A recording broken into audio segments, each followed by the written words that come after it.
Enzo Recto, kalaban ang katiwalian at kasinungalingan, kakampi sa katotohanan at kabutihan.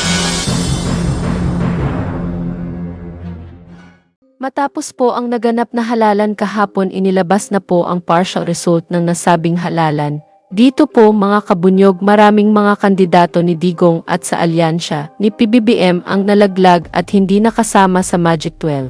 Sino-sino po ba itong mga kabunyog? Ito ay sina Ben Tulfo, Willie Revillame, Tol Tolentino at Manny Pacquiao. Sila po ay hindi man lang pinalad na nakasama sa magiging mga senador ng ating bansa. Anyway, ano po ba ang nangyari mga kabunyog? Dahil kung itong sina Manny Pacquiao ay inendorso ni Lenny noon, bakit nalaglag po siya ngayon sa botohan? At yung iba naman, tulad nitong Willie Revillame, na mataas ang naging resulta ng survey noon. Bakit ngayon laglag siya sa resulta ng botohan ngayon? Ano ba ang nangyari mga kabunyog? Well, alamin po natin dito sa paliwanag ni Attorney Enzo Recto. Pakinggan po natin siya. Ano pa ang hindi maipaliwanag? Si Willie Revillame, dati pasok, biglang nabagsak, nawala. Ay alam naman natin, sa ultimo ora ng kampanya, nagmamatter na dyan ang makinarya. Pag wala kang makinarya, sino ang mamimigay ng 10 balot mo? Sino ang mangangampanya sa iyo sa panahon na ng election day? Diyan na lumalabas yung mga makinarya ng 10 balot distribution. Ngayon, si Willie Revillame wala namang makinarya. Hindi naman siya kasama sa PDP, hindi rin siya kasama sa alyansa. Independent ang laban niya.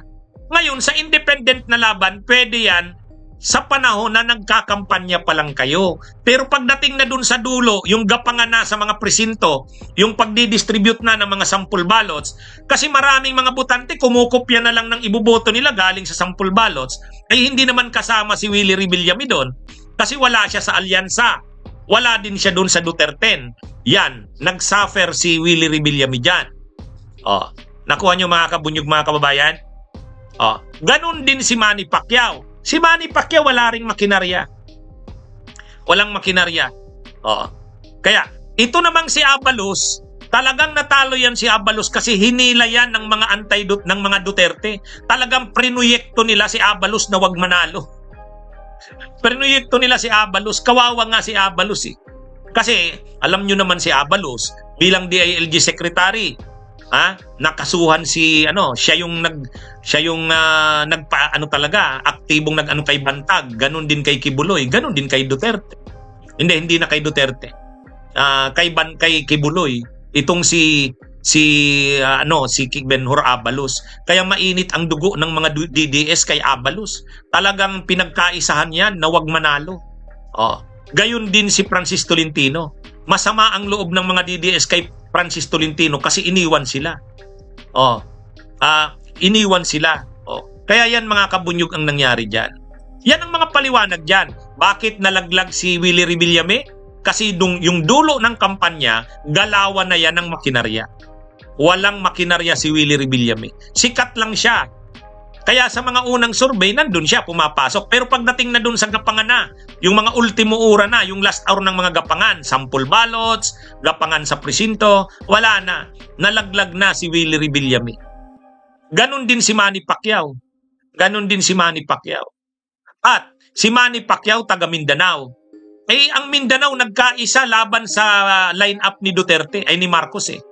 Nadamay dun si Manny Pacquiao, ginantihan si Manny Pacquiao. Taga Mindanao ka, bakit nandyan ka sa line-up ni PBBM? Ganyan mga kabunyog ang nangyari dyan.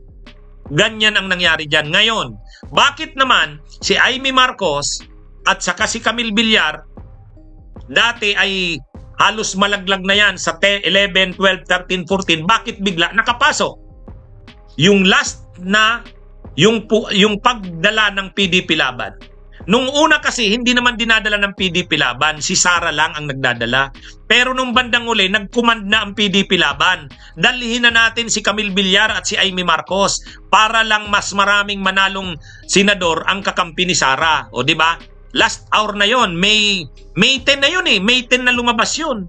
So ibig sabihin, hindi rin na-consider sa survey yun. Hindi rin na-i-consider sa survey yun. Yan mga kabunyog mga kababayan ang nangyari dyan.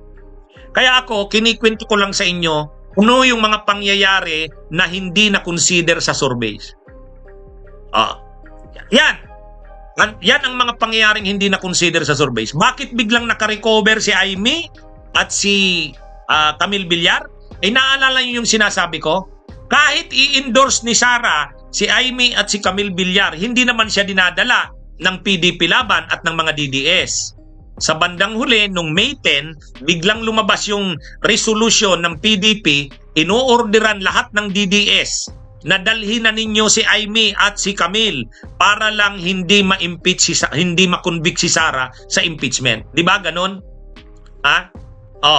Ganon yung nangyari diyan. Kaya yung huling order na yon ng PDP Laban, wala pa yan doon sa survey. Hindi na consider yan. Kaya ang nangyari ngayon, biglang tumaas ngayon si Camille Villar, si Amy Marcos. Dapat sana laglag na yan. So, yan mga kabunyog, yan ang mga pangyayari at yan ang mga paliwanag dyan. Bakit biglang tumaas si Bam Aquino at si Kiko Pangilinan? Pinaliwanag ko na. Bakit si Marcoleta biglang nakapasok? Pinaliwanag ko na rin. Bakit naman si Willie Revillame at si Manny Pacquiao biglang nalaglag? Yan din ang paliwanag dyan. Bakit naman si Amy at si Camille Villar biglang nakapasok sa 11-12 samantalang palaglag na? Yan din ang paliwanag dyan. Lahat ng pinaliwanag ko na yan, wala pa yan noong ginawa ang survey. Kaya sa madaling sabi, yung survey, tama rin yun. Nung panahong ginawa ang survey, tama yun. Pero yung mga nangyari kasi matapos yung survey, hindi naman hagip yun ng survey. Kaya yung resulta ng eleksyon, mga nangyari yun, may mga pangyayari kasi after na ng survey, hindi na yan na-consider. Hindi na yan na-consider mga kabunyog, mga kababayan. Kaya ganyan po ang paliwanag dyan. Ano? Ganyan ang paliwanag dyan. Ako po kasi mga kabunyog, maraming napipikon dito sa atin sa ginagawa natin. Tayo, real talk lang tayo. Kung ano yung nangyari, kung ano yung totoo, yun ang sinasabi natin. Minsan kasi, napipikon sa atin yung mga natin, yung mga nanonood sa atin. Hindi nila maintindihan. Ako po, ang pinaninindigan ko, yung totoo lang. Sa totoo lang tayo. Talaga ang nangyari. O di ba ito yon? Ito yon. Okay? Yan mga kabunyog, narinig po natin ang paliwanag dito ni Attorney Enzo Recto. Ngayon mga kabunyog, ano po ang masasabi natin dito? Well, to be honest, mabuti na rin yan na hindi nakapasok itong si Willie Revillame sa Senado. At balita ko pati na rin itong si Philip Salvador dahil kung itong mga ito. Malamang magiging circus ang Senado, kasama itong si Robin Padilla, magiging katatawanan lang sila doon sa Senado. Tama na ang Padilla, wag na po natin dagdagan. Anyway, in other part mga kabunyog, sayang rin si Ben-Hur Abalos, hindi nakapasok sa pagkasenador dahil marami rin tong nagawa at napanagot ng namumuno pa ito bilang DILG Secretary. Anyway, dito na lang po ang aking topic. Mabuhay po tayo mga kabunyog. Bunyog, bunyog, halikan na kasama ka. Bunyog, kapag buklod ay may pag-asa. Luzon, Visayas, Mindanao, isa ang pananaw. Sa bagong Pilipinas ang bunyog isisigaw. Bunyog.